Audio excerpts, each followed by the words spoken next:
예레미야 20장 7절에서 18절. 여호와여 주께서 나를 권유하심으로 내가 그 권유를 받았사오며 주께서 나보다 강하사 이기셨으므로 내가 조롱거리가 되니 사람마다 종일토록 나를 조롱하나이다. 어제는 그 마스훌에게 얻어맞고 감옥에 바스훌에게 예, 바스훌에게 자꾸 외워도 잘 기억이 안 납니다. 그런데 외워야 되느냐 이렇게 묻지 마세요. 그래도 입에 답을 달달 생각나면 더 좋죠. 왜냐하면 바스훌 같은 사람을 보고 바스훌 이러면 우리가 다 알면 더 이상 얘기 안 해도 되잖아요. 근데 우리가 얘기를 안 하고 모여서 묵상을 안 하면 바스훌이 뭔데 이렇기 때문에 이 대화가 안 되는 거죠. 그러니까 우리는 성경을 보면서 성경 본 사람들끼리는 통해야 돼. 그게 성도가 서로 교통하는 거지. 성경도 안 보고 뭐 모여가지고 시시닥닥 하는 그거는 성도가 소통하는 게 아니다. 그래서 바스훌 이래야 되는데 죄송합니다. 잘 몰라서. 그래도 사모님 계셔서 감사합니다. 이 바스훌이 이 때리고 감옥에 가두고 그렇게 한 것을 보고 예레미야가 너는 그날에 죽을 거다. 끌려가서 죽을 거다. 그런 얘기를 하는 것을 볼 수 있습니다. 예레미야는 뭐 죽을 각오를 했으니까요. 그 사람들은 죽지만 예레미야는 죽을 각오를 했습니다. 죽을 각오를 한 것과 맞아서 심판받아서 죽은 거 어떻게 낫느냐. 성경 전체 66권은 맞아서 죽는 게 낫다고 얘기를 합니다. 그러면서 절대로 남을 죽이지 말고 맞아서 죽어라. 이제 그 얘기입니다. 예수님이 그것을 본을 우리에게 보여준 거죠. 절대로 그렇게 해서는 안 된다. 그래서 바스훌은 때렸고 예레미야는 맞았고 예레미야는 할 수 있는 말은 오직 하나님 말씀밖에 말할 게 없습니다. 하나님 말씀 딴 거 없어요. 딱 두 가지예요. 너의 죄와 너가 당할 재난 그 두 가지입니다. 징벌이죠. 그 두 가지를 말하기 때문에 사람들이 좋아할 사람이 하나도 없어요. 죄를 얘기하는데 누가 좋아할 사람 누가 있어요? 앞으로 당할 징벌에 대해서 얘기하는데 누가 좋아할 사람이 있어요? 예레미야는 얻어맞아도 쌉니다. 그런데 예레미야는 그것을 택한 겁니다. 왜 택했느냐? 그 이야기를 지금 하고 있습니다. 그러니까 다시 말해서 오늘 이야기의 제목은 고난당하는 예레미야. 맞아도 싸다. 이런 단어나 마찬가지죠. 어떻게 해서 그렇게 맞아도 싸는지 한번 봅시다. 오늘 7절에 보면 하나님이 예레미야에게 사명을 줬어요. 그냥 자기가 자기 생각대로 그냥 이건 내가 해야 되겠다. 이렇게 하는 게 아닙니다. 십자가를 졌다고 하니까 나도 십자가 져야지 이러면서 억지로 지려고 하는 사람이 실제로 있었어요. 실제로 신문 기사에도 나오고 그래서 억지로 지려고 해서 누가 그 사람을 십자가에 못 박겠어요. 그러니까 자기가 스스로 동굴 속에 십자가에다 만들어 놓고 거기서 십자가에 못 박는 것까지 다 장치를 해놓고 거기서 실제로 죽었어요. 발견됐어요. 전직 택시 기사인데 그게 죽었어요. 그래서 조사를 하면 나오잖아요. 다 나오잖아요. 이게 누가 죽였는지. 그래서 그거를 돈을 주고 사주를 받은 사람이 임에 틀림이 없다. 왜냐하면 이렇게 부실하게 한 것을 보면 그래서 연기를 한 거죠. 그래서 실제로 죽은 사람이 있습니다. 그런데 이 예레미야는 사명을 받았습니다. 자기 스스로 나는 십자가를 져야지가 아니라 하나님이 주시는 부르심으로 사명으로 이제 하나님 말씀을 전하는 자로 권유를 받았습니다. 근데 하나님 말씀 전하는 게 뭐 그래 쉽나요? 그래서 싫다고 우리 대부분 콜링을 받지만은 많은 사람이 거절합니다. 나는 그런 자격도 안 되고 안 됩니다. 이렇게 하지만 사실은 진짜로 하나님은 권유하실 때 권하십니다. 강권적인 권고를 하십니다. 그래서 우리는 강권적으로 이렇게 이제 보통 얘기를 하지만 하나님 여기서 예레미야는 이렇게 말합니다. 권유를 받아 싸우며 주께서 나보다 강하사 이기셨으므로 이렇게 얘기합니다. 이 강하사 이기셨으므로 이 말은 강권적으로 내가 거절할 수 없도록 그렇게 만들었다. 거절하면 견딜 수 없도록 이제 그런 얘기죠. 나는 거절할 수 없도록 거절하면 견딜 수 없도록 그렇게 나를 강권적으로 붙들었다. 뭐로 붙들었어요? 선지자로 말씀 전하는 사람으로 붙들었다. 그렇게 붙들었기 때문에 어떻게 됐다는 거예요? 내가 조롱거리가 되니 왜 말씀 전하는 사람이 조롱거리가 됩니까? 네가 이 친구로서 말을 할 말을 골라서 해. 내가 그럼 죽는다 이 말이나? 내 죽으면 좋겠나? 뭐 이러면서 조롱을 하는 거죠. 그러면 니는 안 죽나? 뭐 이런 게까지도 하고 또 뭐 별의 희한한 소리 다 하죠. 배꼽을 잡고 웃기도 하고 뭐 때리기도 하고 막 그런 거예요. 그래서 그게 그냥 가끔 가다가 오다 가다 한번 만나서 얘기하는 게 아니라 사람마다 종일토록 나를 조롱한다. 그렇게 얘기를 하고 엄청 고통스러운 말인데 우리는 그냥 단어가 있으니까 썼겠지 이런데 엄청 아픕니다. 이 아픈 거를 단어로 표현하기가 어려워요. 말벌 쏘이면 그래 아프다며 이런데 이거 쏘이는 순간에 아프더라고. 쏘이는 순간에. 송곳으로 찌른 거는 그것도 말도 안 돼. 그보다 훨씬 더 아파. 통증이 심하더라고. 8절 읽어볼게요.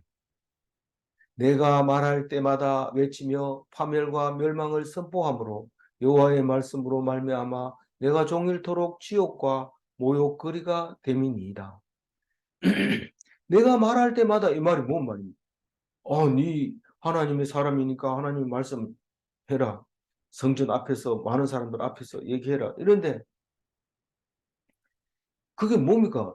설교지요. 지금은 뭐 성전도 없고 그러기 때문에 말한다는 거는 뭐 어, 성전같이 생긴 교회 안에서 그 강대상 위에서 하는 그 말을 말하는데 이걸 뭐라고 합니까? 예언이라고 말하죠. 이, 이 설교를 할 때 내용이 뭡니까? 앞으로 멸망한다. 너들은 깨질 수밖에 없고 다시 조 모을 수도 없다. 그 얘기를 하는데 왜 예레미야는 이런 얘기를 합니까? 하나님이 그 입에다가 말을 넣어주니까 합니다. 예레미야가 네 바빌론 깨진다 이러면 깨지는 거고 너 유다 깨진다 하면 깨지는 거고 그 입에 달려 있는 거예요. 그 입에 달려 있는. 그러니까 사람들이 그냥 두질 않죠. 야, 네 정말 내 그 소리 듣고 내가 치욕스럽다 이러는데 치욕스럽다 하는 그 치욕스럽다는 소리를 들은 이 예레미야는 계속 모욕거리가 됐다고 얘기를 지금 하고 있어요. 그 하나님 말씀 때문에 내가 이렇게 고생을 하고 있습니다. 그런 말입니다. 9절 읽어볼까요?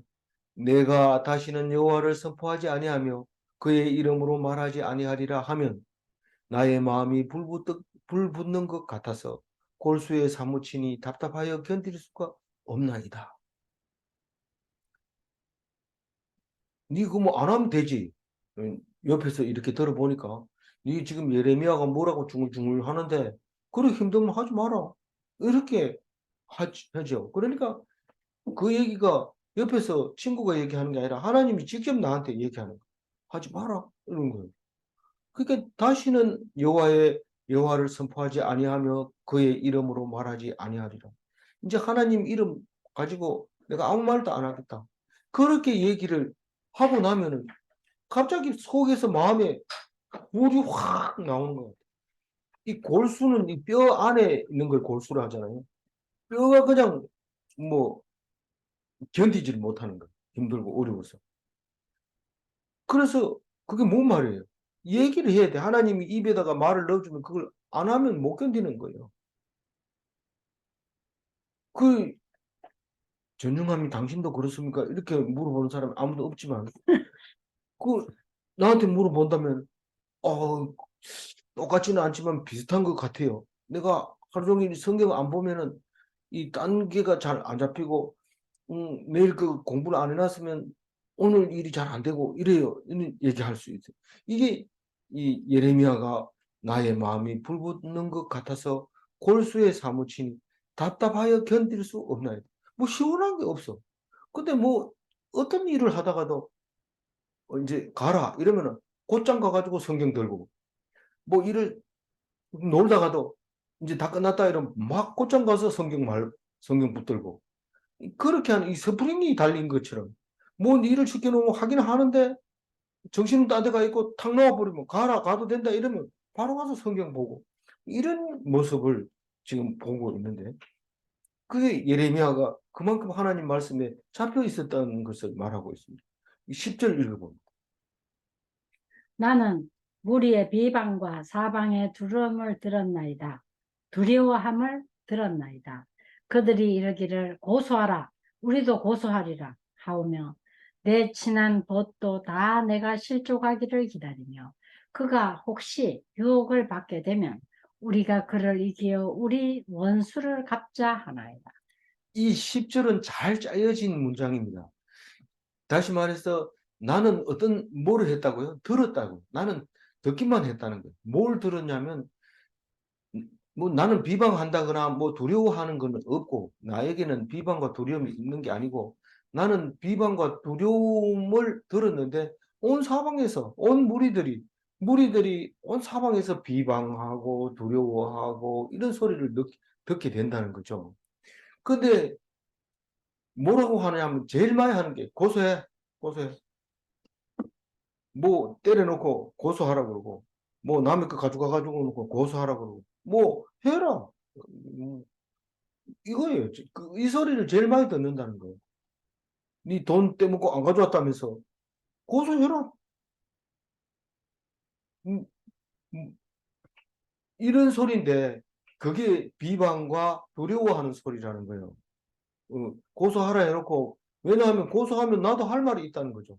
나도 할 말이 있다는 거죠. 이 온 세상이 다 그래. 이게 지금 뭘 얘기하느냐면 헤세드와 제다카와 미시파트가 없다는 얘기를 지금 하려고 하는 거예요. 지금 예레미야가.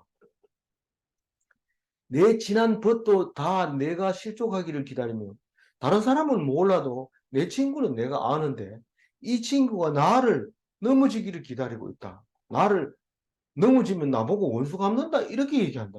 우리가 자유당 시대에는 우리 제 말을 듣고 있는 사람 중에서 자유당 시대에 산 사람은 없었지만 그 시대 이후에 태어났습니다.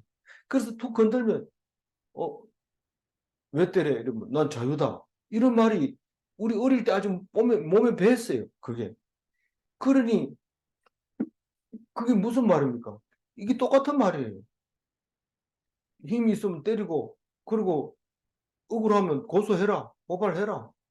그 얘기인데, 그게 문제가 아니고 자기 제일 가까이 있는 친구도 넘어지면 원수 갚았다. 이렇게 얘기하는 거. 그게 습관화되어 있었어. 지금 똑같은 거죠. 그게 나라가 망할 때 그렇게 되는 거. 그래서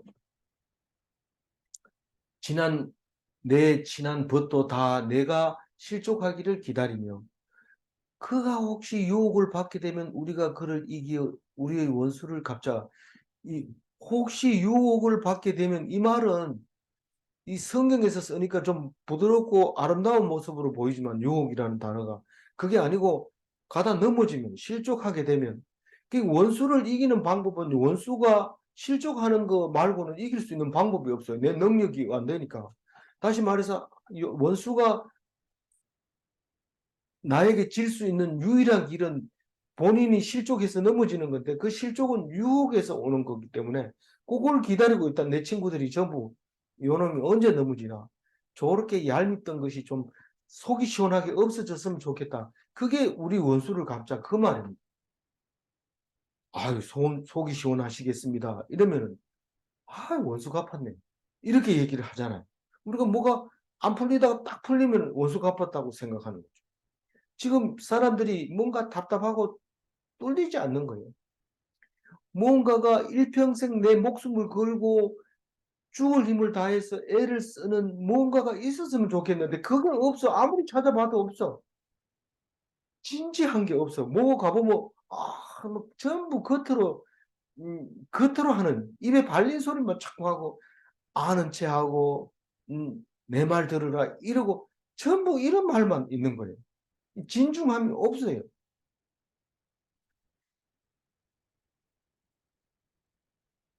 이 11절 읽어봅니다. 그러하오나 여호와는 두려운 용사 같으시며 나와 함께 하심으로 나를 박해하는 자들이 넘어지고 이기지 못할 것이오며 그들은 지혜롭게 행하지 못함으로 큰 치욕을 당하오리니 그 치욕은 길이 잊지 못할 것이니. 예레미야는 오늘 말씀 끝까지도 하지만은 이 말씀으로 목숨을 걸겠다고. 그래서 어떤 일이 있어도 말씀 붙잡고 죽기를 각오한 분이죠. 그러니 믿을 수 있는 것은 하나님밖에 없습니다. 하나님은 이 어지럽고 제다카가 없고 헤세드가 없고 미시파트가 없는 이 땅에서 오직 의지할 수 있는 분은 하나님밖에 없어요. 여호와 하나님. 그래서 하나님은 두려운 용사예요. 용사 앞에서는 누가 말할 수 있는 사람이 없어요. 그러면서 나와 함께 하심으로 나를 박해하는 자들이 넘어지고 이기지 못할 것입니다. 그 용사가 나와 함께 한다면 나를 아무리 박해를 해도 절대로 나를 이기지 못하고 그 박해하는 그 사람들은 넘어질 수밖에 없다. 그 얘기를 합니다. 지혜롭게 행하지 못할. 왜냐하면 그들이 아까도 얘기했지만 실수로 유혹으로 실족하는 것이 지혜롭지 못해서 그래요. 그들은 지혜롭게 행하지 못함으로 큰 치욕을 당하오리니 지금 현재는 그 사람들이 나를 치욕을 주는 것 같아요. 욕을 주고 조롱을 하고 그래서 내가 견디기 힘들지만 결국은 나를 이기지 못하고 자기가 넘어지고 실족해서 지혜가 없으니까요. 그러니까 그 당한 그때 가가지고 한꺼번에 모아서 당하는 그 치욕은 영원히 잊어버리지 않을 것이다. 그 얘기를 뭐 합니까? 하나님을 의지하는 말을 고백하고 있는 신앙 고백이죠. 그렇습니다. 라고 얘기를 합니다. 12절 읽어볼까요? 의인을 시험하사 그 배부의 심장을 보시는 만군의 여호와여 나의 사정을 주께 아뢰었은즉 주께서 그에게 보복하심은 나에게 보게 하옵소서. 이 12절은 똑같은 신앙 고백이라도 압축해가지고 엑기스로 만들어 놓은 것 같아요. 거기 의인을 시험하시는 하나님, 이건 이제 예수님을 의인으로 통과시키는 그 장면이 생각이 떠올라야 돼요. 의인을 시험하사 그 폐부와 심장을 보시며 이 겉으로 보지 않습니다. 외모로 취하지 않고 그 속에 있는 폐부와 심장을 보는데 이 폐부는 마음이라고 심장은 의지라고 앞에서도 이제 바꿔가지고 더 이상 보지 않았습니다. 근데 이것만 또 연구하는 사람이 있어요. 야, 니 간이 크다. 야, 니 보관이 배가 보관이 아주 큰 게 들어있네. 이렇게 하고 니 심장이 튼튼하네. 그리고 뭐 온갖 오장육부 안에 우리 모든 게 들어있다고 생각을 하고 있고 그걸 진짜 나라고 생각하고 있기 때문에 그런데 진짜 나는 하나님이 주신 그 영, 그게 진짜고 이 육체는 아무것도 아닙니다. 그러나 표현 방법은 다른 방법이 없습니다. 눈에 보이는 걸로 표현해야 되니까. 그래서 배부와 심장을 본다는 것은 그 마음과 그 의지를 보는 그걸 본다는 건데 여기서 딱 두 단어가 눈에 들어오지요. 내가 나의 사정을 주께 아뢰 쌓은 적 주께서 그들에게 보복하심을 나에게 보게 하옵소서. 내가 입으로 말하면 하나님은 내게 보게 하는 거예요. 내 눈으로 보게 하고 내 입으로 말하게 하고 내가 말만 하면 눈으로 보게 해주는 이 두 가지 사건인데 이 두 가지 사건으로 성경은 다 기록을 하고 있습니다. 그러니까 말로 하고 눈으로 보게 하는 사건인데 말로 뭐를 합니까? 내가 가지고 있는 모든 사정을 다 얘기합니다. 하나님의 사랑받는 것부터 시작해서 못된 죄 지은 것까지 전부 말로 그 얘기를 다 합니다. 모든 사정을 다 얘기합니다. 그러면 믿음이 딱 생기죠. 그런데 하나님이 보복을 해줍니다. 그래, 네가 그렇다면은 내가 그 말에 대한 것 다 해결해 줄게. 그리고 승리해 주는데 그건 딴 걸로 하는 게 아니고 심장으로 한다는 거예요. 의지로 끝까지 참아내는 인내로, 다시 말해서 완전 피동으로, 그게 예수의 사랑이죠. 그냥 인내로 겪음으로써, 그럼으로써 마지막에 부활, 예수 부활 승리를 볼 수 있는 그 눈, 그까지인데, 아래 싸우며 이것도 믿음이고 보게 하옵소서 이것도 믿음, 둘 다 믿음이. 그래서 오직 믿음인데 이 12절만큼은 하나님과 나와의 관계, 내가 말하고 하나님 보여주고, 내가 억울합니다, 그럼 내가 이겨줄게. 그리고 했는 것이 예수님이 마지막으로 죽은 자 가운데서 살아남으로써 그걸 보여주셨고 예수님의 기도를 들어주셨다. 그렇게 읽혀져요. 뭐 그게 신학적으로 그게 맞느냐 이거를 얘기하면 뭐 저는 그냥 피해 버릴 겁니다. 도망갈 겁니다. 그렇지만은 어쨌든 이 말은 그렇게 읽혀집니다. 예레미야는 예수님의 믿음 그리고 십자가의 승리 그거를 노래하고 있는 겁니다. 11절, 12절. 13절 읽어봅니다. 여호와께 노래하라. 너희는 여호와를 찬양하라. 가난한 자의 생명을 행악자의 손에서 구원하셨음이니라. 이 글을 보면요, 그, 다른 성경도 다 이게 13절을 14절하고 떼가지고 위에다 붙여놓는데, 13절에 여호와께 노래하라 이거 하고 18절에 하니라 하고 이게 같은 괄호로 돼 있다고 제가 본 거예요. 그래서 무슨 말이냐면 이 노랫말이에요. 노래하라 이렇게 노랫말인데 노랫말이기 때문에 앞뒤가 안 맞을 수 있어요. 이 말을 하다가 왜 이 말을 하나 이렇게 생각이 들 때가 있지만 노랫말이기 때문에 그냥 순서대로 무슨 뜻인지만 알면 그 전체를 무슨 말을 하고 있는지 압니다. 그러나 제가 한번 자세하게 읽었기 때문에 이렇게 말할 수 있어요. 너희는 여호와를 찬양하라. 가난한 자의 생명을 행악자의 손에서 구원하셨습니다. 이 말은 이 꺼져가는 등불도 끄지 아니하시는 하나님인 것을 그림으로 그릴 수 있어요. 왜냐하면 펄펄 날던 사람도 타버리고 없지만 비실비실하던 갈 때는 남아 있을 수 있습니다. 그런 모습으로 얘기를 하고 있는 겁니다. 행악자의 손에서 가난한 자의 생명을 구원하는 하나님을 찬양하라는 겁니다. 그러면서 내가 그랬다는 거예요. 내가 그랬다. 나는 비실비실했고 겨우겨우 인간이 됐는데 나는 그런 인간이 됐는데 제일 마지막에 18절에 가서 뭐라고 하느냐 하면 그렇게 힘들고 어렵게 그 생생하지도 못하는 그 겨우겨우 살려놓고 내가 이 꼴이 뭡니까? 이 말을 하고 있는 거예요. 이 18절 얘기가. 겨우겨우 살렸으면 멋있게 그냥 없는 것 같은 그 인간을 인간처럼 만들었으면 좀 멋있게 사용해야 되지. 이게 뭡니까? 그 얘기를 지금 하고 있는데 음, 욥기에서 얘기하는 거하고 거의 비슷하게 얘기를 합니다. 욥기는 내가 두 번 더 이상 안 읽었지만은 이게 그 내용이 같습니다. 이 첫 번째로 14절 읽어봅니다. 내 생일이 저주를 받았다면 나의 어머니가 나를 낳던 날에 복이 없었다면 계속 진행하고 있기 때문에 첫 번째 주고 보면은 생일이 없었다면은 다시 말해서 아예 저주를 받고 태어나지 않았다면 이런 말입니다. 어머니는 출산 이래 복을 받지 않았다면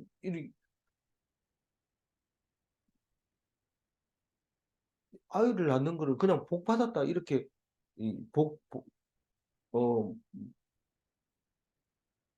복이라는 말로 그냥 표현해야 돼. 아기 낳는 거를 복 받아 뭐 배도 복이지만은 하여튼 그 음, 발복 뭐 이런 말을 써서 복이라는 말을 써요. 어머니가 복을 안 받았다면 아기를 안 낳았을 거 아니냐 이 말입니다. 지금 예레미야는 지금 태어난 날 어머니의 어머 태어난 날 나도 어, 아기도 중요하지만 산모도 하나님이 축복을 받았기 때문에 내가 태어날 수 있었다는 얘기를 하고 있는 겁니다. 15절 읽어보세요. 나의 아버지에게 소식을 전하여 이르기를 당신이 득남하였다 하여 아버지를 즐겁게 하던 자가 저주를 받았다며. 여기는 지금 15절은 한 사람으로 나옵니다. 덕남하는 소식을 전하면서 축하하는 사람, 이거 한 사람으로 나오지만 제가 두 개로 나눴는데 덕남했다는 소식을 전하는 사람이 있었고 덕남을 축하하는 사람도 있었다. 이렇게 얘기를 했어요. 그러니까 만약에 이 사람이 없다는 것은 알을 안 낳았다는 뜻이거든요. 그게 이 사람이 있었기 때문에 내가 낳았다고 이게 성경적으로 이렇게 얘기합니다. 우리는 말이 안 되잖아요. 알을 낳았으니까 소식을 전하는 사람이 무슨 음, 책임이 있냐, 또 역할을 했냐, 이런데 큰 역할. 만약에 그런 사람이 없다면 내가 없었기 때문에 말하지 않았는 게 아니냐, 이런 얘기입니다. 그래서 성경을 쉽게 읽으려고 하면 어렵습니다. 근데 무슨 말인가 하고 자세히 들여다보면 별거 없어요. 별거 없어. 근데 그래서 성경을 어떻게 읽어야 돼요? 겁먹고 읽어야 되고 겁먹지 않고 읽어야 돼요. 그것도 먹을 필요 없고 안 먹을 필요도 없고 그냥 열심히 하나님이 주시는 대로 읽어야 돼요. 16절 읽어봅니다. 그 사람은 여호와께서 무너뜨리시고 후회하지 않으신 성읍같이 되었다면 그가 아침에는 부르짖는 소리 낮에는 떠드는 소리를 듣게 하였다면 좋을 뻔하였나니. 근데 15절 그 한 사람을 제가 두 사람으로 나눠놨지만 16절에 보면 그 사람을 얘기하고 있는 건데 그 사람을 또 제가 세 개로 나눠놨어요. 뭔 말이냐면 후회 없이 멸망시킨 성읍이 있어요. 어떤 날 가다 보면은 난 동네가 오손도손 잘 사는 것 같은데 폭격을 맞은 거 가지고 그냥 완전히 초토화되어 안 보이는 거예요. 동네 자체가 없어져 버린 거예요. 그런 성읍이 옛날에는 많이 있을 수밖에 없어요. 왜냐하면 떼거리로 가가지고 덤벼가지고 애들 잡아가고 물건 다 훔쳐가고 불 찔러 뿌리고 이러기 때문에 동네가 하나도 없어져 버리는 거죠. 그러면서 다시 그다 세우려면 딴 데 세우지 그다는 안 세웁니다. 그래서 후회가 없어요. 멸망시키고 후회 없는 그런 성읍처럼 싹 그 사람이 소식을 전하던 사람이 없었다면 이런 말인데 그렇게 안 됐고 아침에 아침에 아침에 부르짖는 소리는 아침에 적군이 쳐들어왔다는 소리라는 거죠. 아침에 적군이 쳐들어오면 준비가 안 되는데 감당을 못하고 죽는 거죠. 낮에 떠드는 소리, 낮에는 이제 칼싸움 하는 거죠. 지금 제대로 힘겨루게 하는 거죠. 둘 다 전쟁이에요. 그래서 차라리 그 사람이 죽어서 내가 태어나지 않았는 것이 나을 뻔 했는데 이러면서 지금 17절을 말합니다. 읽어봅니다. 이는 그가 나를 태에서 죽이지 아니하셨으며 나의 어머니를 내 무덤이 되지 않게 하셨으며 그의 배가 부른 채로 항상 잊지 않게 하신 까닭이로다. 무슨 얘기 거의 하려고 하는 게 하나님. 아니고 지금 예레미야는 무슨 얘기를 하려고 하는 게 아니고 지금 내가 겨우겨우 살아왔는데 그런데 안 죽고 살려놓은 것이 이게 뭡니까? 이 얘기 하려고 하는 거니까 네가 도대체 뭔 얘기 하려고 하느냐? 그렇게 고민을 안 해도 돼요. 태에서 나를 살렸어 하나님께서. 뱃속에서 안 죽였어. 해산하게 했어요. 해산하게 했어 하나님. 마지막 18절. 어찌하여 내가 태에서 나와서 고생과 슬픔을 보며 나의 남을 나의 나를 부끄러움으로 보내는 거 아니라. 태어나게 하시고 난 다음에 고생과 슬픔으로 살게 하시고 왜 부끄럽게 하시는 건가요? 그렇게 할 때 저는 이 말 끝에 이는 내 사랑하는 아들이라. 이런 소리가 들렸어요. 해율이가 아파가지고 울면서 긁으면서 벅벅 긁으면서 왜 나는 다른 아이들하고 같이 건강하지 못하고 이렇게 아프게 만듭니까?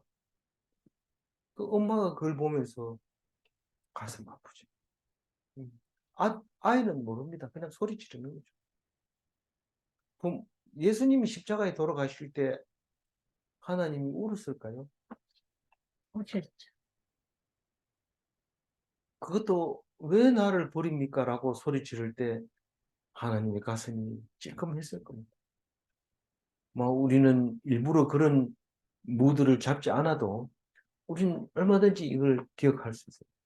이 예레미야가 힘들고 어려운 이 상태에서 하나님께 왜 나를 낳아서 이렇게 힘들게 하십니까? 그렇게 힘들게 낳았으면 왕자처럼 그렇게 좀 살게 해주시면 안 됩니까? 이런 말도 들어 있을 수도 있어요. 그러나 그렇게 힘들게 살려놓고 나를 이렇게 부끄러운 나를 보내게 하시니까 그렇게 합니다.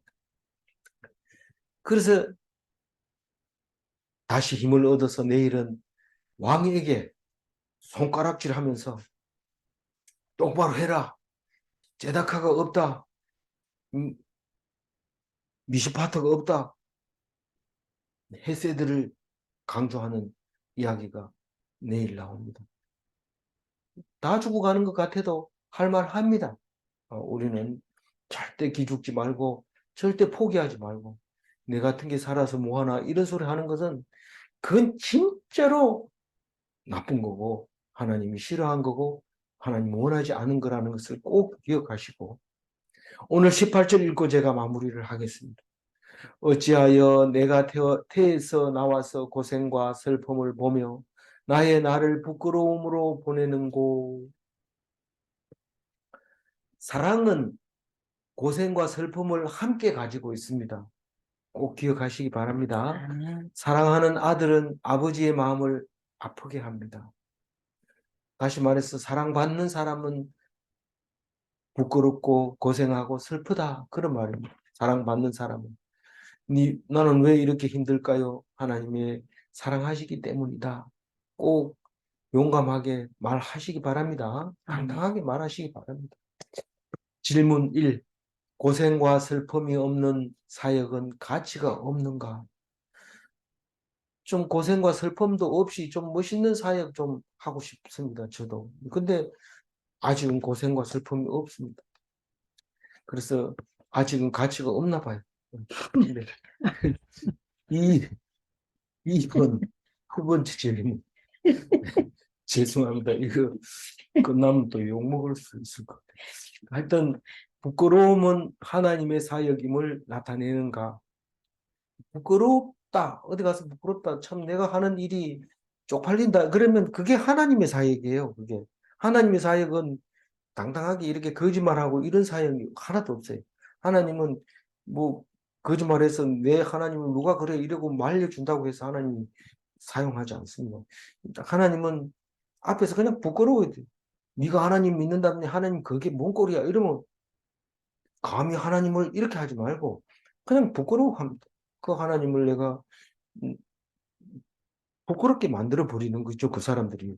그렇지만 그게 하나님의 사역을 하고 있다는 것을 기억하시고 오늘도 힘내시기 바랍니다. 오늘 광복절인데 광복절답게 하나님 나라 백성 되시기 바랍니다. 기도하겠습니다. 하나님 감사합니다. 예레미야가 힘들고 어려워서 하나님 앞에 어떻게 이렇게 할 수 있습니까? 그렇게 말하면서 다시금 하나님 앞에 돌아온 것을 감사합니다. 내가 있는 대로 내 사정을 얘기하면 하나님 반드시 원수를 이기는 것을 눈으로 보게 해주시소서. 반드시 그것을 믿습니다.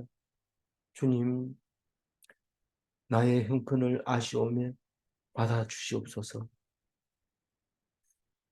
감사하고 우리 주 예수 그리스도 이름으로 기도 올리옵나이다. 아멘.